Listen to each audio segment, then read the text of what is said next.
Bonsoir à toutes et bonsoir à tous. Très heureux de vous retrouver dans cette nouvelle chronique qui a pour but de parler un petit peu de l'actualité. Alors l'actualité, vous l'avez vu comme moi, lu comme moi, il y a 48 heures de ça, en pleine nuit, nous avons enfin le nom du réalisateur du prochain James Bond, Bond 26, en la personne de Denis Villeneuve.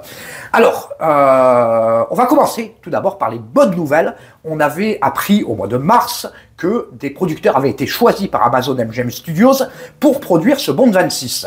Désormais, on a un producteur exécutif et on a un réalisateur.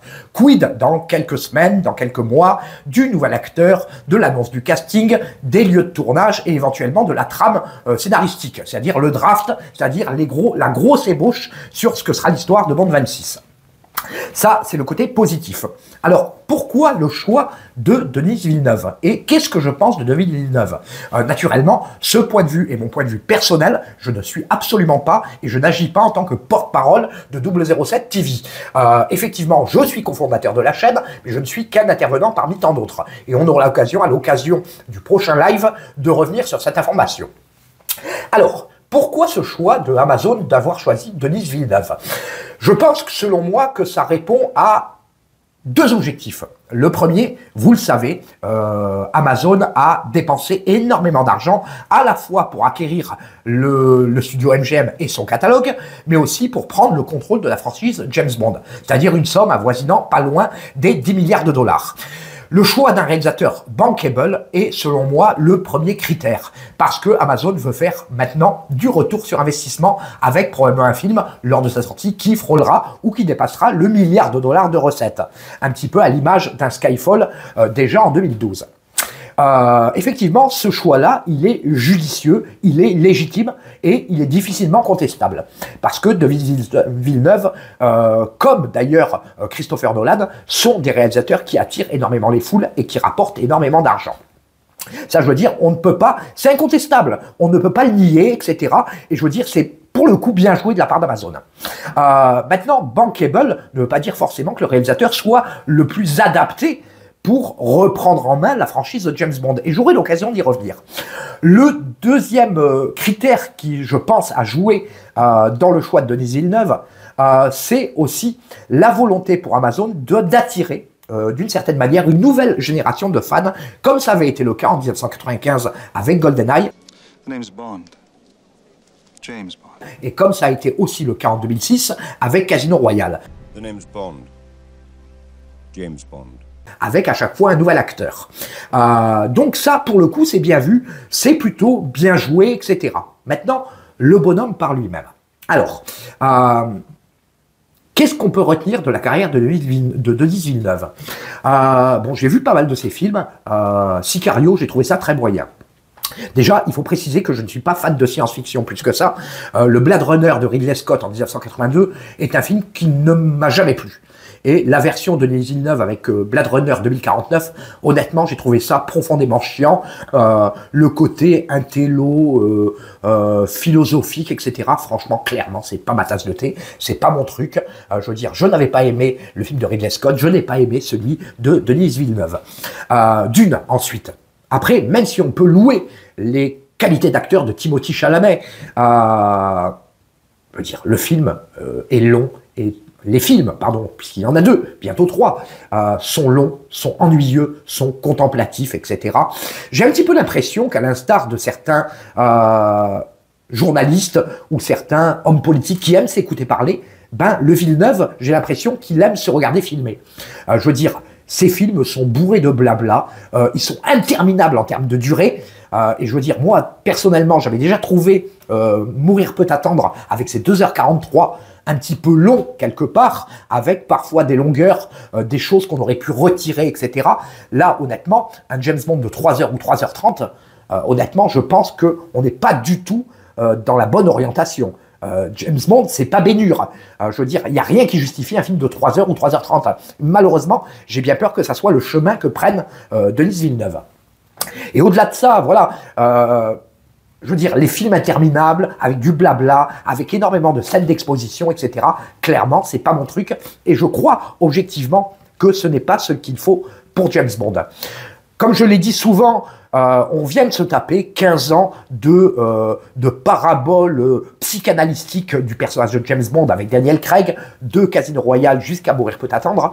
J'attendais un retour à quelque chose de plus traditionnel, quelque chose de plus fun, de moins prise de tête, etc. Visiblement, ce n'est pas prêt d'en prendre le chemin.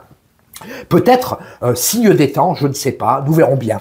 Après, je veux dire, je ne vais pas être à charge du prochain réalisateur. On verra bien ce qu'il en fera. Il l'a déclaré lui-même, il est fan de James Bond.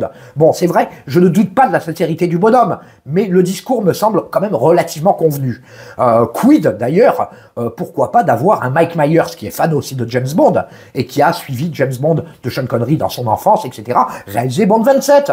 Après tout, bon, il l'a prouvé par ses qualités d'écriture, je parle de Mike Myers naturellement, dans les 3 Austin Powers qu'il a réalisés, qui sont vraiment des hommages vraiment très très fidèles à James Bond, et qui sont probablement les meilleures parodies et les meilleurs pastiches de James Bond. Et je renvoie naturellement tout le monde au pré-générique de Goldmember. Mais bon, je vais arrêter de digresser. Denis Villeneuve, finalement, je pense que objectivement, c'est pas le réalisateur le plus adapté pour reprendre la franchise James Bond. Après, quid, pourquoi pas d'un bon technicien, etc., qui montre aussi parfois ses lacunes, ses faiblesses, etc. Moi, j'aurais plutôt vu un J.J. Abrams, quitte à ce que, à la fin de la projection, on soit tous obligés de porter des lunettes de soleil et qu'on soit tous aveugles à cause de l'abus de lance flare. Mais bon, c'est une plaisanterie comme ça. Mais Denis Villeneuve, honnêtement, je sais pas ce que ça va donner. Beaucoup de gens se sont extasiés et j'ai eu l'occasion de consulter un petit peu les réseaux sociaux, les forums, qu'ils soient français, britanniques, américains, etc. Et c'est très très mitigé. Certains s'extasient, à l'instar de notre Julien sur la chaîne, de sorte que je me demande si certains fans n'ont pas eu des orgasmes spontanés à l'annonce de cette information. Mais je veux dire clairement, je ne fais pas partie de ces gens-là. Je pense que non, Denis Villeneuve n'est pas le réalisateur adapté pour la saga James Bond. Les James Bond ont besoin de quelque chose de fun, de divertissant, etc. Après, je veux dire, on peut toujours considérer qu'un film ne repose pas uniquement sur son réalisateur. Il y a aussi derrière ça un directeur photo, un ou des monteurs, il y a aussi des scénaristes, il y a aussi des producteurs, et surtout une deuxième équipe. Mais là aussi, j'ai peur que, selon le directeur de deuxième équipe qui soit choisi, si on rentre dans des scènes d'action relativement dynamiques, relativement, entre guillemets, bourrines, on ait un décalage avec la réalisation de Denis Villeneuve et celle de son directeur de deuxième équipe. Nous verrons bien, mais je veux dire, voilà, je ne fais pas partie de ceux qui s'extasient devant cette information. On verra bien dans les semaines qui viennent qu'est-ce qu'il en sera, mais pour moi, et je le dis sans aucune méchanceté, parce que je n'ai rien à titre personnel contre le bonhomme, j'ai regardé ces films honnêtement à chaque fois, et je le dis vraiment sans tabou, je me suis profondément emmerdé devant ces films. Et c'est dommage, parce que sûrement que les histoires qu'il a racontées auraient pu être dynamisées, etc. Bon, après, voilà, comme je l'ai dit, Blade Runner, Dune, clairement, c'est pas ma tasse de thé. Voilà, la SF, paradoxalement, paradoxal pour quelqu'un qui apprécie énormément Moonraker avec Roger Moore, je ne suis pas fan de SF et je n'accroche pas à ces univers-là. Voilà, donc Denis Villeneuve, je pense que c'est une grosse erreur de la part de la zone, mais justifiée par les pistes et les hypothèses que j'ai émises au début de cette vidéo. Voilà, c'est ce que je voulais dire à ce sujet-là. On aura l'occasion, comme je l'ai dit, de revenir sur cette information-là à l'occasion du prochain live qui sera consacré, comme vous le savez, à Moonraker, qui aura lieu dans quelques jours ou quelques semaines en fonction des disponibilités de notre équipe. Et surtout, je ne sais pas si je l'ai précisé, au sein de 007 TV, les réactions par rapport à cette nomination sont assez mitigées. On a clairement des gens qui sont pour, clairement des gens qui sont neutres, et clairement des gens qui sont contre, dont je fais partie. On aura l'occasion de débriefer tout ça quand on aura notre équipe au grand complet, etc. pour le prochain live. Et naturellement, je laisse aussi la parole à ceux qui veulent intervenir au sein de la chaîne, d'exprimer leur point de vue, etc., de faire leurs propres vidéos, etc. Et n'oubliez pas, naturellement, si vous le souhaitez, exprimez-nous aussi votre point de vue. Faites-nous partager votre ressenti, c'est important. Et comme d'habitude, n'oubliez pas, si cette vidéo vous a plu, de commenter, de partager, de liker. En ce qui me concerne, je vous dis à très bientôt. Je vous souhaite une bonne soirée. Et quoi d'autre? Ben, que dire?